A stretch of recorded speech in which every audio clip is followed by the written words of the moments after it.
Hozir sizlarga o'zingizlar ishlatib turgan bumaga bilan Greenleaf bumagasini solishtirib test qilib ko'rsataman. Natijasidan hayron qolmanglar. Bizga kerak bo'ladi Greenleafning bambuk po'stlog'idan tayyorlangan tualetning bumagasi, oddiy o'zimiz bumagamiz va ozgina suv. Hozir hammasini ko'rsatib beraman. Bu videomiz biroz ko'proq vaqt oladi. Endi bir o'zim qilayotganim uchun sal qiyinchilik tug'dirishi mumkin. Mana bu Greenleafning bumagasi. Bu esa o'zimiz foydalanib turgan bumaga. Eng birinchi farqiga qaranglar. Mana bu 2 qavat. Bu esa 4 qavat. Hozir. Mana 4 qavat. Bilinyaptimi? Ko'rinyaptimi hammaga? 4 qavat bu. Ekonomli variant birinchidan. Ikkinchidan mana presligini ko'ring, qanaqa zich.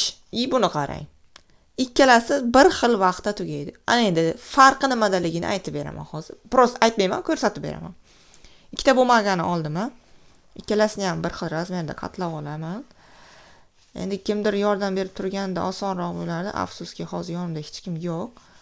Qo'limdan kelgancha harakat qilaman. Mana bu bumaga. Birinchidan akkuratni, mana unga o'xshab titilib ketmaydi. Esinglardan chiqmasin, bu bambuk po'stlog'idan tayyorlangan salfetka. Antibiotik vazifasida mikroblarni o'ldirish xususiyatiga ham ega. Endi bu oddiy bumaga. Oddiy ham unaqa prostoy emas. Xo'sh. Ikkala qo'limga hozir mana shu bumagani namlab suraman.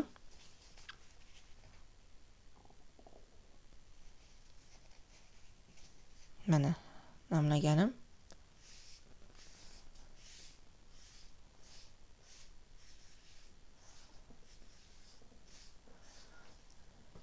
Baqa qo'ya. Endi bu qo'lim bilan narigisi.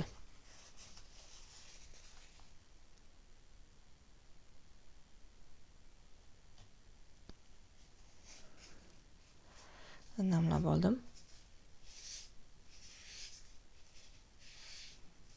O'zi bu qo'limni ishlatmasligim kerak edi, bambuk surilgan, lekin nailoj surdim.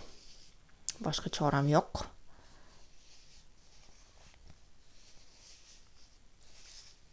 Xo'sh, mana ikkala qo'lim.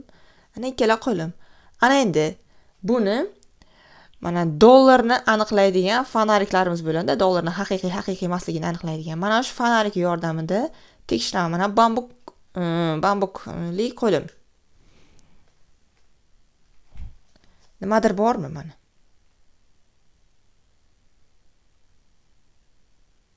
Hech narsa yo'q, ha? Endi bu qo'lim. Mana gijjalar, mana mikroblar, mana parazitlarning tuxumlari, urug'lari, hammasi shu yerda to'plangan. Hozir svetni o'chirsam yana ham yaxshiroq ko'rinadi. Mana, ko'rasizlarmi? Ana endi tasavvur qiling. Buni oqibati nimalarga olib kelishini. Hammasi bu o'sha qurtlar, parazitlar, hattoki bolajonlarimiz 1 yoshdan boshlab garshokka o'tirishni boshlagandan keyin bolajonlarimizga ham bo'ladigan holat. Mana ikkala qo'lim. Ko'zimizga ko'rinyapti. Ana endi biz tahorat olamiz, yaxshilab tahorat olamiz. Tahorat olgandan keyingi holatni ko'rsatib beraman. Mana. Yaxshilab tahorat olganimizdan keyin ham hattoki kamaydi, lekin bu yo'qolib ketmadi. O'rtoqlar, mana nima ishlatib turibsiz. O'z ko'zingiz bilan guvoh bo'ldingiz. Xulosa o'zingizdan.